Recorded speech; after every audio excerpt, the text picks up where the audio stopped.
Start करते हैं depreciation से। अच्छा, कर तो चुके। अरे भैया, डेप्रीशिएशन जो है ना वो WDV पर लगता है, मालूम है क्या आपको? कभी सोचा है, कभी सपना आया है डेप्रीशिएशन किस पर लगता है? WDV पर लगता है, जिसका फुल फॉर्म है रिटर्न डाउन वैल्यू मेथड। अब ये WDV होती क्या है आपको जानने की बहुत जरूरत है मेरे दोस्तों, बहुत जरूरत है। ये WDV होती है एक्चुअल कॉस्ट माइनस डेप्रीशिएशन, मतलब एक्चुअल कॉस्ट से डेप्रीशिएशन माइनस करते हैं, उसी का नाम WDV है। फिर इससे अगले साल का डेप्रीशिएशन माइनस होता है, उसे भी WDV बोलते हैं। डेप्रीशिएशन माइनस होते रहता है, उसको WDV बोलते हैं। सवाल यह है कि जो डेप्रीशिएशन निकलने वाला है वो आपको पता है, WDV जो निकलेगी आपको पता है, पर एक्चुअल कॉस्ट क्या होगी वो आपको नहीं पता। अरे जो पैसा दिया है वही तो होगी ना, वो तो जनरली होगी, पर एक्चुअली में जो है एक्चुअल कॉस्ट जो है अलग अलग सिनेरियो में डिफरेंट भी हो सकती है। वो क्या सिनेरियोज हैं उसके बारे में हमें डिस्कशन करनी होगी, और हम करेंगे सेक्शन नंबर 43 सबसेक्शन 1 हम पढ़ेंगे। जनरली जो एक्चुअल प्राइस होती है, अगर आपको कोई सब्सिडी गवर्नमेंट से रिसीव हो गई है या फिर किसी और पर्सन ने उसके पैसे दिए हैं एसेट के, तो फिर वो आपका जो है एक्चुअल कॉस्ट का पार्ट नहीं बनेगा। क्या बोल रहे हो सर? अरे यही कह रहा हूं यार कि actual price paid minus subsidy government ने दे दी, आपके पैसे नहीं लगे, माइनस किसी और ने कॉस्ट बॉर्न कर ली है, तो आपकी जो नेट कॉस्ट पड़ी वही आपकी कॉस्ट जो है एडिशन में आएगी, और उस पर आप डेप्रिसिएशन चार्ज करेंगे। If old asset is obtained through transactions not regarded as a transfer, section 47 में हमने किया है। कहां पर किया है? कैपिटल गेन के चैप्टर में किया है। कुछ ट्रांजैक्शन होती है जिन्हें ट्रांसफर नहीं मानते हैं, और वहां पर जो है पुराने एसेट नई कंपनी नई फर्म कहीं भी चले जाते हैं। होता है ना, पार्टनर ने इंट्रोड्यूस कर दिया, कैपिटल कंट्रीब्यूशन में पैसे की जगह एसेट को इंट्रोड्यूस कर दिया। अमालगमेशन हुआ तो नई कंपनी के पास, अमालगमेटेड कंपनी के पास पुरानी कंपनी के शेयर चले गए, एसेट चले गए, एसेट चले गए। शेयर तो शेयर होल्डर को मिलेंगे नई वाली कंपनी के, पर नई कंपनी के पास पुरानी कंपनी के एसेट चले गए, कैपिटल एसेट। डीमर्जर हुआ, डीमर्ज कंपनी से रिजल्टिंग कंपनी में पुराने एसेट चले गए जो कैपिटल एसेट थे। तो वहां पर क्या होएगा? तो कुछ नहीं होएगा। जो पुराने ओनर की WDV थी, मतलब जो पुराने की बुक्स में WDV आ रही थी, वही नई ओनर की कॉस्ट बन जाएगी, और उस पर फिर डेप्रिसिएशन चार्ज करने स्टार्ट कर देंगे।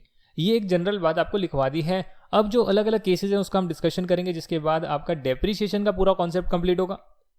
नेक्स्ट क्लास में मैं आपको स्टडी मटेरियल के कई सारे क्वेश्चंस करवाने वाला हूं डेप्रिसिएशन से related, and after that we will be doing small concepts in PGBP including presumptive taxation, cash payment ही होनी चाहिए कहीं पे, TDS जो है काट कर पेमेंट होनी चाहिए, TDS जमा करवाना होता है, ऑडिट किसको कराना होता है, 10,000 से ज़्यादा कैश पेमेंट नहीं होती, किन जगहों पर कैपिटल एक्सपेंडिचर डेबिट करना अलाउड है, ये सारी डिस्कशन हम करेंगे। और फिर आपका जो है PGBP का चैप्टर कंप्लीट होगा। फिर एक क्लास जो है आपकी एग्रीकल्चरल इनकम पर होगी, और तब जाकर ये बला टलेगी जिसका 50-60% जो कह सकते हैं हम, हमारा कोर्स कंप्लीट हो जाएगा। 60% का कोर्स तो कंप्लीट हो ही जाएगा, इसकी गारंटी है। अदर सोर्सेज आपको 2 या 3 क्लासेस में करा दूंगा। Set of carry forward clubbing के प्रोविजन जो है 1-1, 2-2 क्लास में हो जाएंगे, 2-2 क्लास में हो जाएंगी, क्योंकि एक क्लास में कॉन्सेप्ट, उसके बाद स्टडी मटेरियल। कह सकते हैं PGBP होने के बाद जितना टाइम PGBP में दिया है, अगर उतना ही टाइम जो 10 क्लासेस का टाइम है हम और आगे निकाल देते हैं, तो ऑलमोस्ट आपका 80-90% सिलेबस कंप्लीट हो जाएगा। यानी अगले 20 क्लासेस में आपका 90% सिलेबस कंप्लीट होएगा नेक्स्ट 20 क्लासेस में। पहला सिनेरियो आ रहा है कि अगर आप सेकेंड हैंड मशीन परचेज करते हैं, सेकेंड हैंड एसेट परचेज करते हैं, कोई भी एसेट हो सकता है, प्लांट मशीनरी का एग्जांपल है, आप बाय ही सेकेंड हैंड करते हैं अपने बिजनेस के लिए, सेक्शन 47 वाली ट्रांजैक्शन नहीं है। आप रीफर्बिश प्रोडक्ट बाय करते हैं, सेकेंड हैंड प्रोडक्ट बाय करते हैं, OLX से आप खरीदते हैं कार अपनी कंपनी के लिए, तो क्या करेंगे आप? या मशीनरी खरीदते हैं सेकेंड हैंड, तो क्या करेंगे आप? सर अगर सेकेंड हैंड खरीदेंगे तो उस पर एडिशनल डेप्रिसिएशन नहीं मिलेगा। अरे मैं एडिशनल डेप्रिसिएशन की बात नहीं कर रहा हूं रे, पर जिनको ये पॉइंट क्लिक हो गया वो समझ लेना कि उनके दिमाग के सेल्स जो है बिल्कुल ठीक काम कर रहे हैं, क्योंकि सेकेंड हैंड वर्ड आते ही उनमें दिमाग में क्लिक हो गया 32 AD का बेनिफिट, डेप्रिसिएशन जो एडिशनल वाला होता है उसका बेनिफिट तो नहीं मिलेगा। चलो ठीक है सर, बट नॉर्मल तो मिलेगा ना?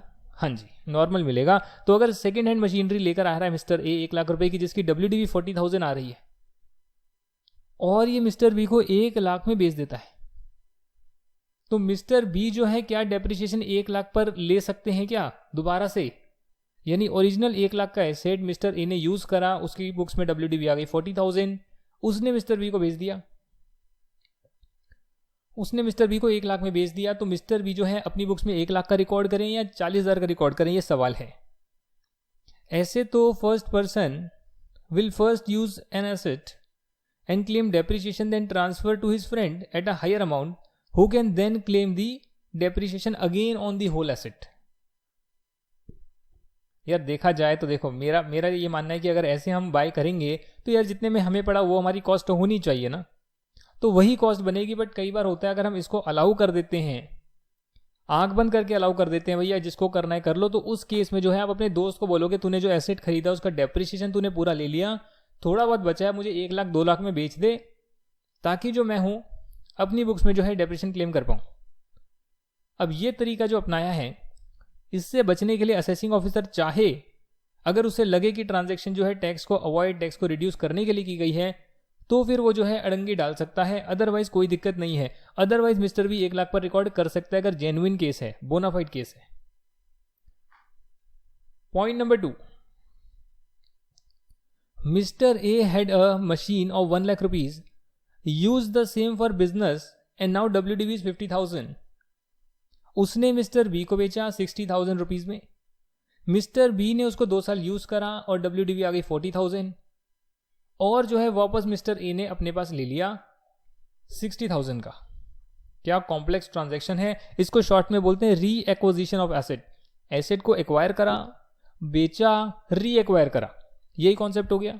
हाँ जी, यही कॉन्सेप्ट हो गया है। Now same asset came back to mister A, तो क्या मिस्टर ए किस पर डेप्रिसिएशन लेंगे?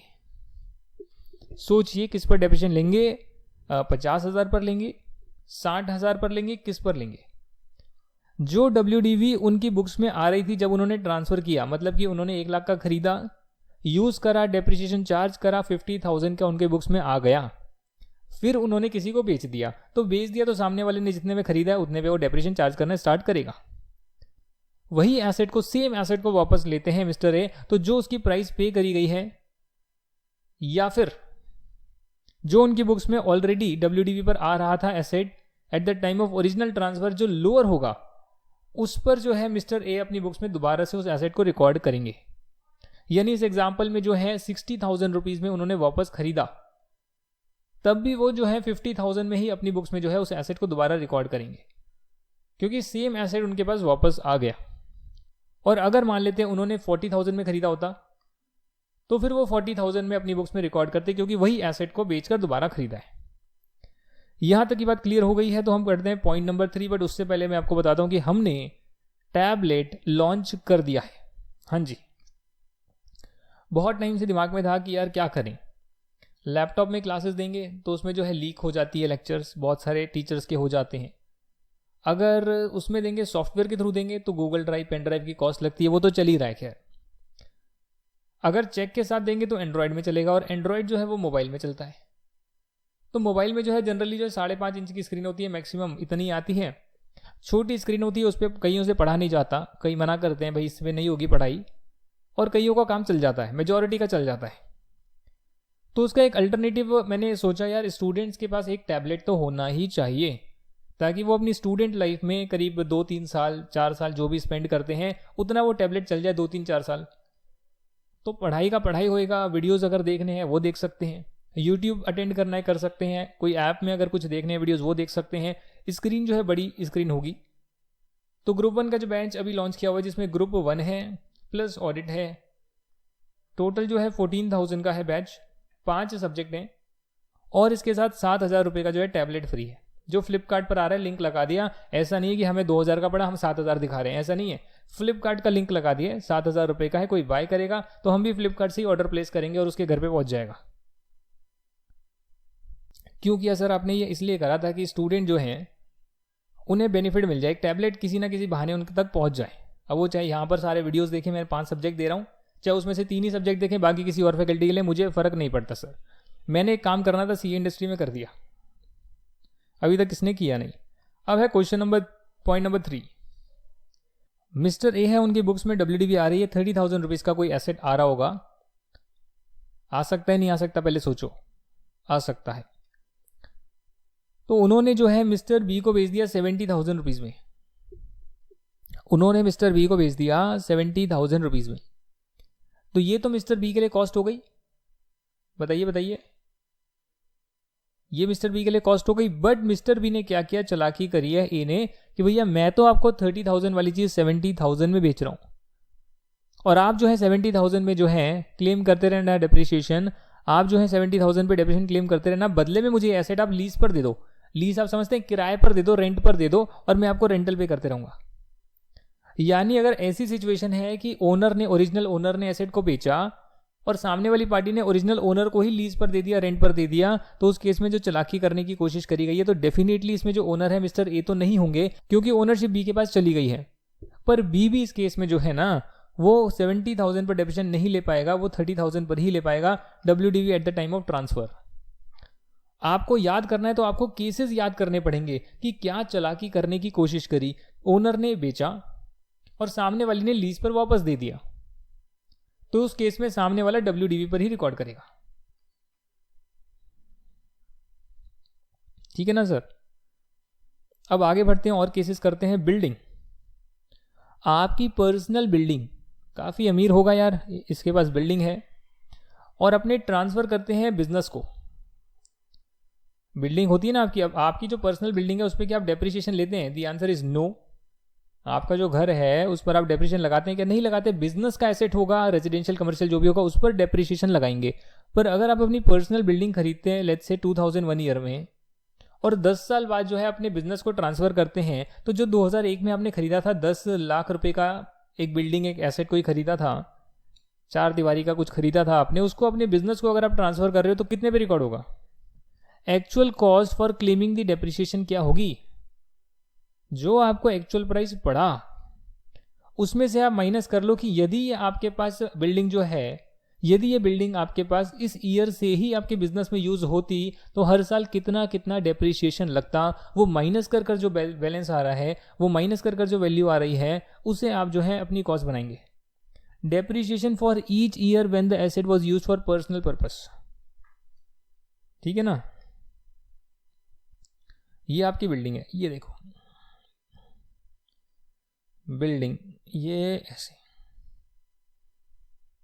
विंडो बनानी पड़ेगी, विंडो ऐसे कुछ विंडो बन जाएगी, 4 विंडोज बन जाएगी। क्या बना रहा हूँ ये मैं? बैटमैन बना दिया क्या? कुछ भी बोल रहा हूँ। ये बिल्डिंग है।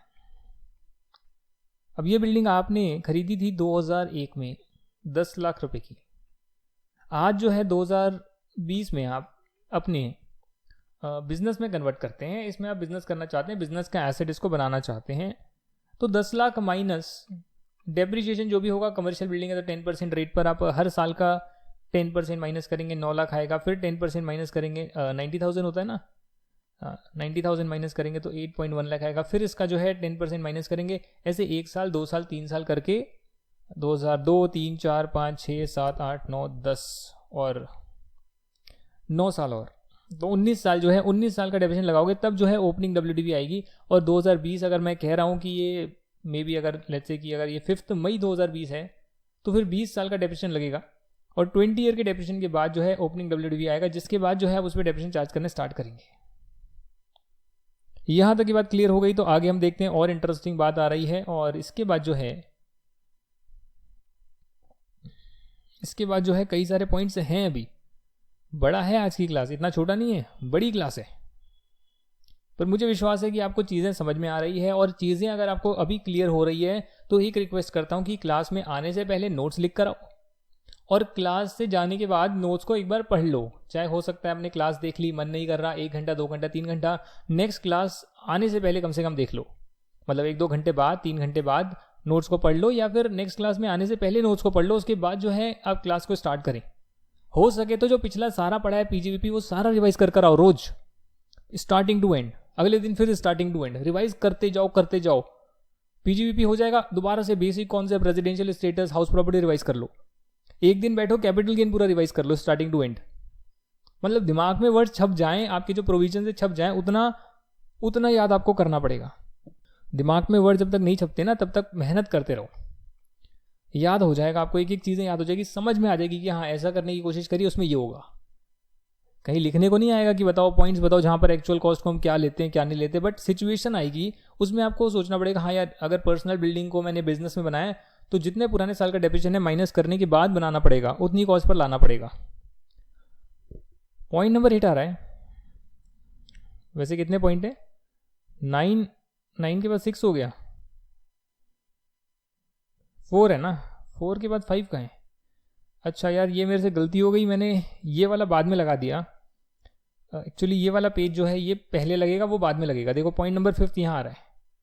एसेट अगर आपने इंडिया के बाहर एक्वायर किया था और नॉन रेजिडेंट ने एक्वायर किया था, वो उसको इंडिया में अपने बिजनेस प्रोफेशन के लिए लाना चाहता है, तो इस केस में बिल्डिंग नहीं, अगर नॉन रेजिडेंट बाहर से इंडिया में एसेट लाएगा अपने बिजनेस के लिए तो चाहे उसका कोई भी एसेट हो, हम माइनस करेंगे डेप्रिसिएशन हर साल का, जितने साल इंडिया से बाहर वो एसेट यूज हुआ। समझ रहे हैं? रेजिडेंट है क्या मतलब बिल्डिंग है, तो बिल्डिंग के केस में चाहे रेजिडेंट हो नॉन रेजिडेंट हो, बिल्डिंग के केस में तो आप हर साल का डेप्रिसिएशन माइनस करते ही हैं, चाहे आपने पर्सनल पर्पस के लिए यूज़ किया हो। पर अगर आपका नॉन रेजिडेंट भाई बाहर से लेकर आता है अपने बिजनेस के लिए इंडिया में, तो चाहे कोई भी एसेट लाए आप हर साल का डेप्रिसिएशन माइनस करोगे जितने साल उसने पर्सनल पर्पस के लिए यूज़ किया, और फिर जो वैल्यू आएगी उस पर आप जो है कैपिटलाइज करेंगे। एक अरेंजमेंट होता है, हायर परचेज एग्रीमेंट होता है, जिसमें 2 टाइप होती है।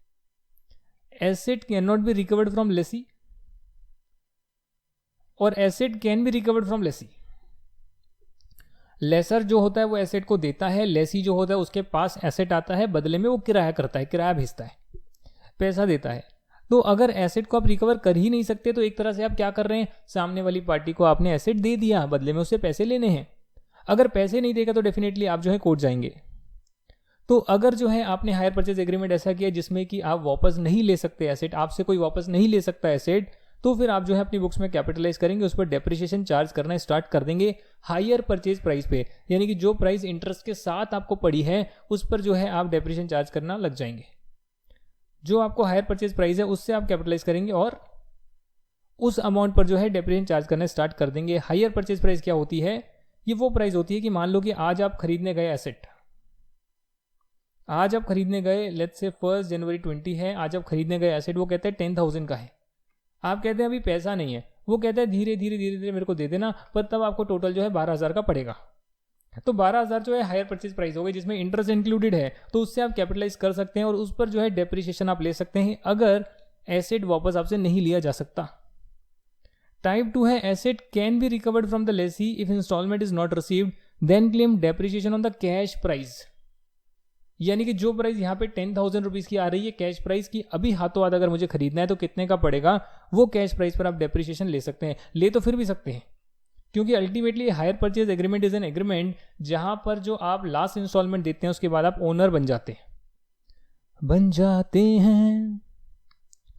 Price which would have been paid at the date of agreement to purchase the asset, ठीक है, कैश प्राइस।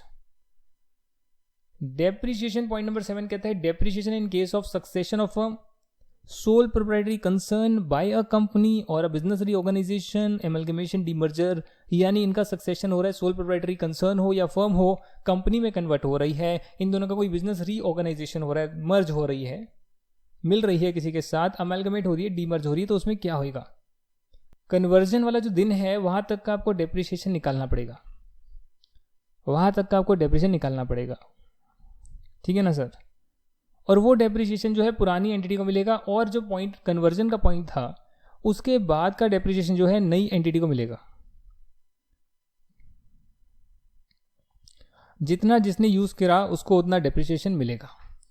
इसका प्रैक्टिकल क्वेश्चन हम करेंगे, अभी नहीं करेंगे, जब आएगा तब करेंगे, बुक में है। 22 अगस्त 2020 को जो है अमेलगमेशन हो रहा है, तो जो पुरानी ए लिमिटेड कंपनी है वो बी लिमिटेड में मर्ज हो रही है, अमेलगमेट हो रही है, तो इसकी एग्जिस्टेंस जो है 22 अगस्त के बाद चली जाएगी। तो 22 अगस्त तक का डेप्रिसिएशन इसकी बुक्स में, उसके बाद का इसकी बुक्स में। सिमिलरली डीमर्जर में ब्रेक हो रहा है मान लो, तो इस डेट तक का जो है डेप्रिसिएशन पुरानी वाली की बुक्स में, इसके बाद का डेप्रिसिएशन नई वाली की बुक्स में। क्वेश्चन करेंगे समझ में आ जाएगा। पॉइंट नंबर 7 हो गया, पॉइंट नंबर जो है यहां पर करेंगे 8। पॉइंट नंबर 8 जो कहता है एसेट की हमें कॉस्ट निकालनी है, अलग अलग सिनेरियो आ रहे हैं, तो अपने माइंड को खुला रखना सर। अब क्या करेंगे हम नेक्स्ट पॉइंट में, क्या होगा? हाथ दुख गया यार, माइक पकड़े पकड़े ना।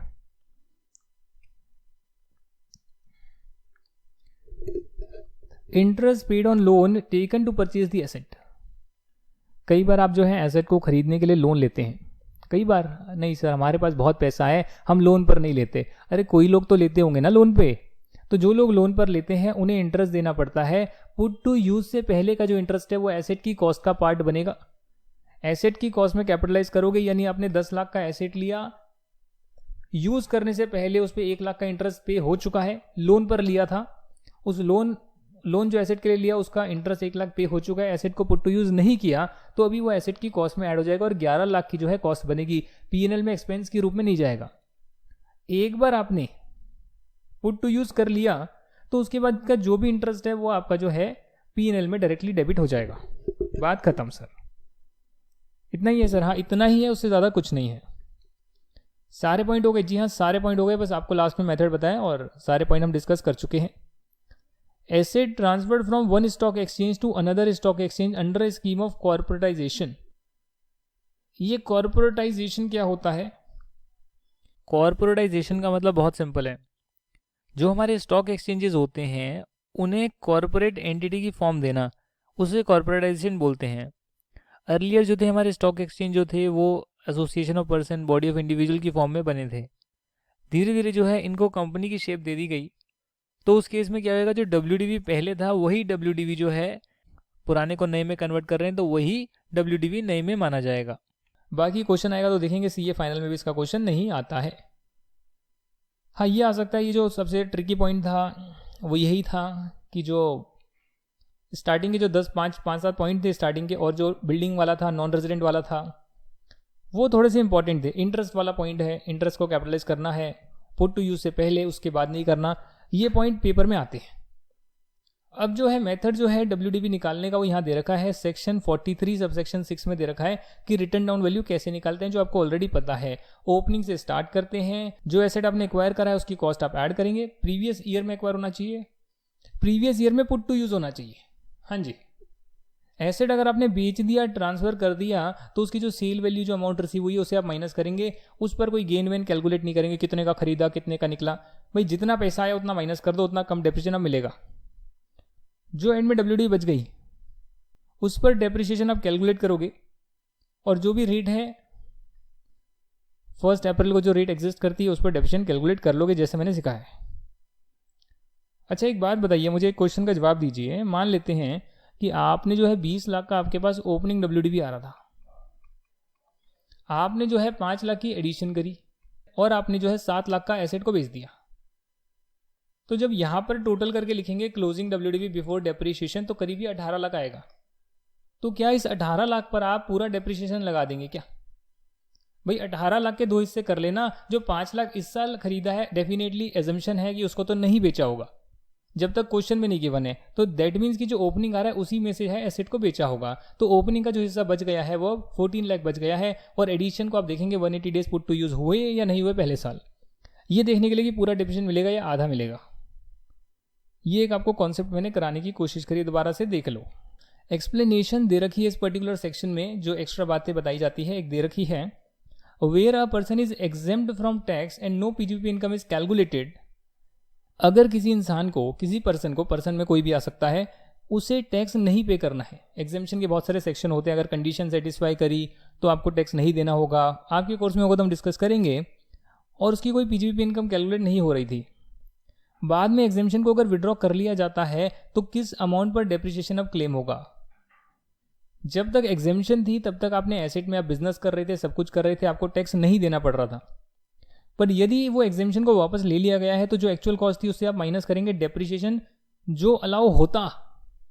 जैसे कि बिल्डिंग के केस में करा, नॉन रेजिडेंट इंडिया में एसेट लाया उस केस में करा, और वही चीज आप इस केस में करेंगे कि आपका एसेट माइनस डेप्रिसिएशन जो माइनस होना चाहिए था अगर उसे एग्जेम्पशन नहीं मिलती, और फिर जो वैल्यू आएगी उस पर आप जो है आप डेप्रिसिएशन चार्ज कर सकते हैं जब एग्जेम्पशन आपकी हटा ली गई है।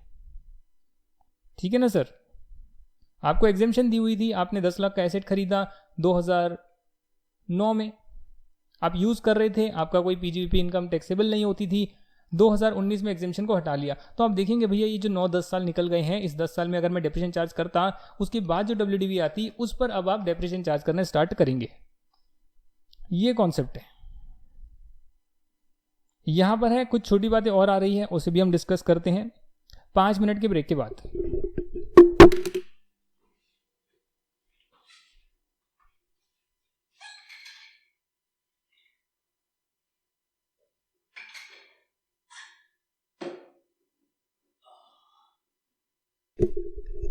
चलिए रिज्यूम करते हैं आपका, और 1-2 पेजेस जो बाकी हैं उसे भी डिस्कस कर लेते हैं।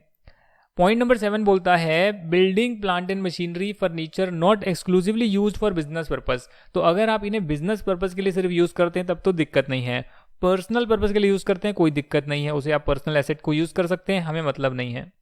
दोनों कामों के लिए यूज करते हैं तो कितना खर्चा, पूरा डेप्रिसिएशन डेबिट कर दूं, जो इन पर खर्चा करूंगा वो मैं पूरा डेबिट कर दूं अपने पीएनएल में, जबकि मैं इसको पर्सनल पर्पस के लिए भी यूज करता हूं, तो उस केस में जो है सेक्शन 38 सबसेक्शन 2 बोलता है कि असेसिंग ऑफिसर डिसाइड करेगा किस प्रपोर्शन में जो है एक्सपेंसेस जो है डेबिट किए जाएंगे, पीएनएल में कितने जाएंगे, बाकी पर्सनल काम के लिए कितना अलग हटेगा। ये कॉन्सेप्ट है।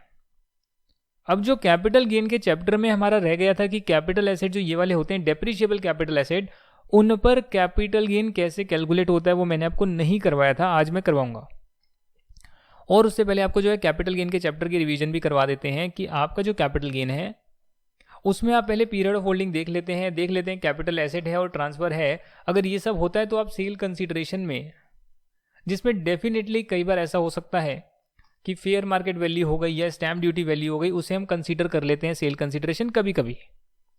जो एक्सपेंसेस सिर्फ ट्रांसफर पर करे गए हैं, exclusively Holi and exclusively on transfer, उसे माइनस करते हैं तो नेट सेल कंसीडरेशन आती है, जिसमें से आप cost of acquisition, cost of improvement minus कर सकते हैं तो कैपिटल गेन आता है, और उसमें एग्जेम्पशन माइनस करते हैं तो capital gain chargeable to tax आता है। ये पूरा प्रोसीजर है। हालांकि लॉन्ग टर्म है तो जनरली जो है इंडेक्सेशन हो जाती है cost of acquisition, cost of improvement की, पर अगर कुछ एसेट ऐसे होते हैं जहां पर इंडेक्सेशन का बेनिफिट नहीं भी मिलता है, लॉन्ग टर्म होता है तो जनरली जो है एग्जेम्पशन मिलती है। अधिकतर केसेस में, कुछ एक आध केस ऐसे भी थे जिसमें शॉर्ट टर्म पर भी एग्जेम्पशन दी गई थी। और जो है बस यही कैपिटल गेन का आपका छोटा सा चैप्टर था। पर जहां हम बात करते हैं डेप्रिशिएबल एसेट की, तो डेप्रिशिएबल एसेट में हम ब्लॉक कॉन्सेप्ट्स को फॉलो करते हैं, यानी पहले कैटेगरी बना लेते हैं, 15% का एसेट अलग, 20 का अलग, 40 का अलग, 30 का अलग, सेम टाइप का एसेट होना चाहिए। उनके अलग अलग ब्लॉक बन जाते हैं, उनके अलग अलग ब्लॉक बन जाते हैं, और उस एसेट में, उस पर्टिकुलर ब्लॉक में जितने भी एसेट हम बाय करते हैं उसे डालते रहते हैं। उस ब्लॉक में से अगर हम 10 एसेट हमने बाय कर लिए, अगले साल 20 बाय कर लिए, टोटल 30 हो गए, 5 एसेट को बेच दिया, तो 5 एसेट की जो सेल वैल्यू होगी उसको हम माइनस कर लेंगे। तो जब यहां से सेल वैल्यू माइनस कर रहे हैं तो फिर कैपिटल गेन ऐसे कैलकुलेट करने का तो सवाल ही नहीं आया ना। आपने डेप्रिशिएबल एसेट जो कैपिटल एसेट है उसको आपने बेचा, और बेचा तो आपने यहां से सेल वैल्यू को माइनस कर दिया।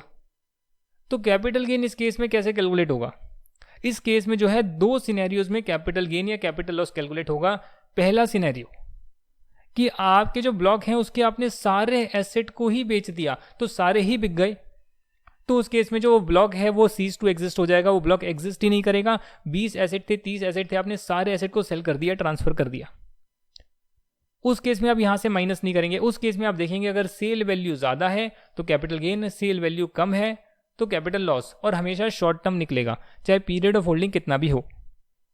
दूसरा केस ये है कि जब आपकी जो सेल वैल्यू है वो बहुत हाई हो गई, एसेट जो था उसकी WDV आ रही थी, इसमें 20 एसेट थे करीब, और इसकी WDV आ रही थी इस पर्टिकुलर एक ब्लॉक की, जो 15% का ब्लॉक है प्लांट एंड मशीनरी का, उसकी बात कर रहा हूं, वो आ रहा था 20 लाख रुपए।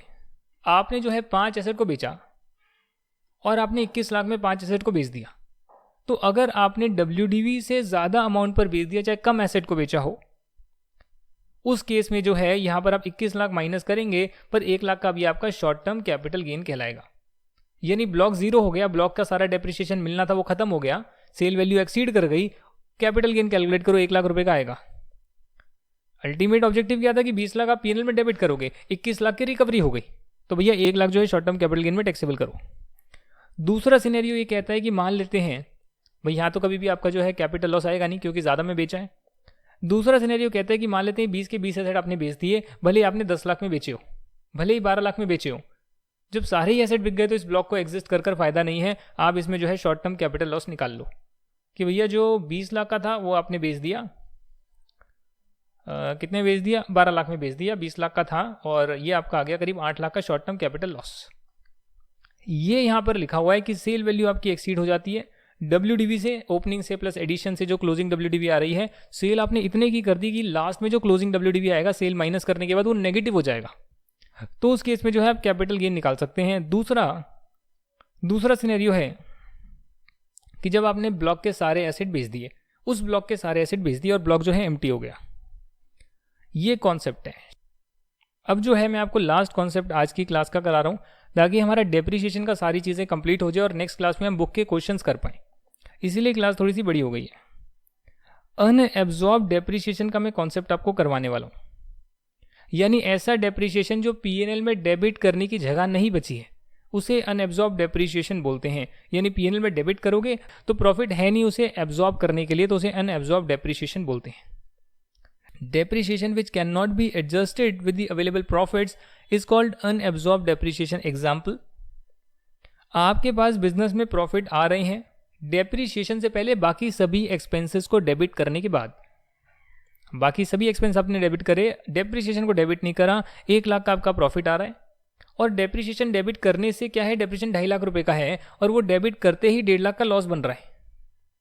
तो ये जो 1.5 लाख डेप्रिसिएशन की वजह से P&L जो नेगेटिव हुआ है, उस 1.5 लाख रुपए को, मतलब जितना है प्रॉफिट उतना तो आपने डेबिट कर लिया, बाकी का जो 1.5 लाख डेबिट करने से जो लॉस आ रहा है उसको अलग हिस्सा मान लिया और उसे हम अनएब्जॉर्ब डेप्रिसिएशन का नाम देते हैं।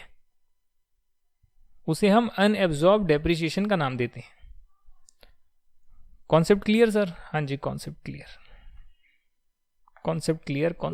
है। और बताइए सर, बस यही है सर? अच्छा, मान लेते हैं कि आपके बिजनेस का प्रॉफिट 1 लाख था, 1 लाख रुपए था और आपने इसमें एक एक्सपेंस डेबिट नहीं करा था 2 लाख रुपए का और डेप्रिसिएशन भी डेबिट नहीं किया था 2.5 लाख रुपए का। तो इस केस में क्या होएगा? तो इस केस में पहले आप नॉर्मल एक्सपेंस डेबिट करोगे 2 लाख का, जब 2 लाख डेबिट करोगे तो 1 लाख का लॉस आएगा। तो ये तो आपका बिजनेस लॉस है और 2.5 लाख का डेप्रिसिएशन बच गया जो डेबिट करने की जगह ही नहीं बची, वो पूरा का पूरा अनएब्जॉर्ब डेप्रिसिएशन कहलाएगा। सर इनको 2 भाग में क्यों बांटते हैं? इसलिए बांटते हैं क्योंकि अनएब्जॉर्ब डेप्रिसिएशन को आने वाले अनलिमिटेड टाइम के लिए कैरी करने का बेनिफिट दिया हुआ है। अब यहां पर आप देखिएगा, अनएब्जॉर्ब डेप्रिसिएशन जो है उसका कैरी फॉरवर्ड का क्या तरीका है, उसे आप अनलिमिटेड टाइम तक कैरी फॉरवर्ड कर सकते हैं। इसीलिए हम बिजनेस लॉस को, अनएब्जॉर्ब डेप्रिसिएशन दोनों को अलग अलग कैटेगराइज करते हैं। सुप्रीम कोर्ट ने इसमें एक जजमेंट दी है, ऐसी जजमेंट दी है कि जब भी आपको सेट ऑफ करना होगा आने वाले टाइम में, जो आपको पता है एडजस्टमेंट हम करते हैं, तो उसका क्या रहने वाला है एल्गोरिथम, सीक्वेंस क्या रहने वाला है, वो यहां पर सुप्रीम कोर्ट ने अपनी जजमेंट में बताया है, जो सभी लोग फॉलो करते हैं। आप सबसे पहले करंट ईयर का डेप्रिसिएशन माइनस करेंगे, यानी मान लेते हैं मैं नेक्स्ट ईयर में खड़ा हूं, 2020-21 में खड़ा हूं या 2021-22 में खड़ा हूं, तो इस साल का जब मैं बिजनेस कर रहा हूं, करंट बिजनेस कर रहा हूं, तो उसका डेप्रिसिएशन माइनस करूंगा। मान लेते हैं कि उसका डेप्रिसिएशन माइनस कर मेरा प्रॉफिट नेगेटिव हो रहा है, तो फिर उस केस में जो करंट ईयर का मेरा जो अनएब्जॉर्ब डेप्रिसिएशन है उसे मैं आगे कैरी करूंगा ना। पुराने वाले को तो एडजस्ट कर ही नहीं सकता, करंट ईयर में ही लॉस आ गया, लॉस भी ऐसा आया जो डेप्रिसिएशन की वजह से आया है, तो उसमें करंट ईयर में भी अनएब्जॉर्ब डेप्रिसिएशन बढ़ जाएगा। हो सकता है पहले का भी अनएब्जॉर्ब डेप्रिसिएशन आ रहा हो, करंट ईयर में भी अनएब्जॉर्ब डेप्रिसिएशन आ गया, ऐड हो गया। पर मान लेते हैं कि करंट ईयर का डेप्रिसिएशन आपने माइनस किया और माइनस करने के बाद प्रॉफिट बचे हुए हैं, सारा डेप्रिसिएशन माइनस कर दिया करंट ईयर का, उसके बाद प्रॉफिट आ रहे हैं, तो आप जो ब्रॉड फॉरवर्ड बिजनेस लॉस लेकर आए हो और ब्रॉड फॉरवर्ड डेप्रिसिएशन लाए हो, जिसे हम अनएब्जॉर्ब डेप्रिसिएशन बोलते हैं पिछली बार का, इन दोनों में से पहले आप बिजनेस लॉस को एडजस्ट करेंगे, क्योंकि इसको कैरी करने की जो सीमा है वो जनरली 8 साल होती है, पर अनएब्जॉर्ब डेप्रिसिएशन जो है अनलिमिटेड टाइम के लिए आगे कैरी हो सकता है। इसीलिए पहले आप ब्रॉड फॉरवर्ड बिजनेस लॉस को एडजस्ट करेंगे, मतलब सबसे पहले करंट ईयर डेप्रिसिएशन, प्रॉफिट बच गए तो जो ब्रॉड फॉरवर्ड लॉस है उसको एडजस्ट करेंगे, और उसके बाद जो है अगर प्रॉफिट फिर भी बच गए तो आप अनएब्जॉर्ब डेप्रिसिएशन को एडजस्ट करेंगे, और ऐसे जो है हम आगे बढ़ेंगे। ज्यादा बातें जो है सेट ऑफ कैरी फॉरवर्ड की इसके चैप्टर में हम करेंगे। एक यहां पर दोस्तों रूल आया था, rule number 5 sub rule 2। Rule आते हैं ना, जैसे इनकम टैक्स एक्ट है, इनकम टैक्स रूल्स हैं, और रूल्स में काफ़ी सारे रूल्स में से एक रूल ये है, rule number 5, sub rule 2, plant and machinery using a technology know how developed in a laboratory owned और financed by the government, public sector और यूनिवर्सिटी। बात समझ रहे हैं आप क्या कह रहा हूं मैं? फाइनेंस्ड बाय मतलब लेबोरेटरी किसी की हो सकती है, बट उसको फाइनेंस किसने किया था? गवर्नमेंट ने, पब्लिक सेक्टर कंपनी ने या यूनिवर्सिटी ने फाइनेंस किया था। और उस लेबोरेटरी में जो टेक्नोलॉजी डेवलप हुई है, उस टेक्नोलॉजी को एक प्लांट एंड मशीनरी यूज कर रही है, जो भी आपके वहां लगी है, तो फिर आप उस प्लांट एंड मशीनरी पर जो है 40% रेट का डेप्रेशन ले सकते हैं, भले ही वो 15% वाली कैटेगरी का हो, अगर ये कंडीशन सेटिस्फाई हो गई तो। आखिरी जो है इसका जो प्रोवाइजो आ रहा है, सेक्शन नंबर 43 सबसेक्शन 1 एक है, उसका प्रोवाइजो कहता है amount paid for assets in a day. Asset को परचेज कर रहे हो, 10,000 से ऊपर का कर रहे हो परचेज, और आप अकाउंट पे ही चेक से नहीं करते, आप अकाउंट पे ही बैंक ड्राफ्ट से नहीं करते, इलेक्ट्रॉनिक मोड से नहीं करते, तब उस केस में जो एक्सपेंडिचर है वो आपकी एक्चुअल कॉस्ट का पार्ट नहीं बनेगा। उस केस में जो है आपकी एक्चुअल कॉस्ट का पार्ट ये नहीं बनेगा, क्योंकि हम आगे ये भी करने वाले हैं कि अगर 10,000 से ऊपर का एक्सपेंडिचर अदर देन अकाउंट पे ही चेक होता है, बैंक ड्राफ्ट होता है, इलेक्ट्रॉनिक मोड होता है, तो उसे हम पीएनएल में डेबिट ही नहीं कर सकते। पर अगर आपने एसेट को परचेज कर लिया 10,000 से ऊपर इन कैश, तो कैश में किया तो इसका मतलब ना ही अकाउंट पे चेक से किया, ना ही बैंक ड्राफ्ट से किया, ना ही इलेक्ट्रॉनिक क्लियरिंग सिस्टम से किया, उस केस में उसे आप एसेट में भी कैपिटलाइज नहीं कर सकते। समझ गए आप? तो उसका एक्सपेंडिचर जो है वो एक्चुअल कॉस्ट का पार्ट नहीं बनेगा। अच्छा, मान लेते हैं कि आपने जो टैक्स पे करे हैं, जैसे जीएसटी पे करते हैं ना, आपने कुछ सामान खरीदा, एसेट परचेज करा 1 लाख रुपए का, उस पर जीएसटी 18% था, 18,000 रुपये, तो 1,18,000 का यहाँ पर आपके पास आ गया, 1,18,000 का आपके पास यहाँ पर आ गया एसेट की वैल्यू। तो आप जो कैपिटलाइज करेंगे वो 1,18,000 से कैपिटलाइज करेंगे या 1 लाख से कैपिटलाइज करेंगे, ये सबसे बड़ा सवाल है। तो अगर आप इस जीएसटी का 18,000 का जो जीएसटी पे किया, इसका आप क्रेडिट लेना चाहते हैं, ये हम जीएसटी में सीखेंगे क्रेडिट क्या होता है। कि मान लेते हैं कि आपने जो एसेट खरीदा, जो सामान खरीदा, उसमें जो जीएसटी पे किया, अब जो आप सामान बना रहे हैं उसमें आप जीएसटी कलेक्ट करेंगे। तो अगर जो सामान आप बनाकर बेच रहे हैं और कस्टमर से जीएसटी कलेक्ट कर रहे हैं, उसमें से आप माइनस करना चाहते हैं जो जीएसटी ऑलरेडी आप पे कर चुके हैं, जो एसेट आपने यूज करे थे, जो गुड्स आपने यूज करे थे, सर्विसेज को यूज किया था वो प्रोडक्ट बनाने के लिए, उसे हम बोलते हैं क्रेडिट एडजस्टमेंट। तो यदि आपका ये विचारधारा है कि आप इस 18,000 को यूज करेंगे अपना आउटपुट जीएसटी पे करने के लिए, तो उस केस में आप इसका जो है इसे आप कैपिटलाइज नहीं करेंगे, आप 1 लाख को ही कैपिटलाइज करेंगे। और अगर आप जीएसटी का क्रेडिट नहीं लेना चाहते, बेनिफिट नहीं लेना चाहते हैं, तो फिर आप पूरा 1,18,000 से अपनी एक्चुअल कॉस्ट में ऐड करेंगे। यहां तक की बात कर ली है, एडिशनल डेप्रिसिएशन करवा चुका। और अब जो है हम आपकी बुक की एक्सरसाइज करने के बाद expenses allowed on payment basis से कार्यक्रम को आगे बढ़ाएंगे। Thank you very much and bye bye, see you in the next class.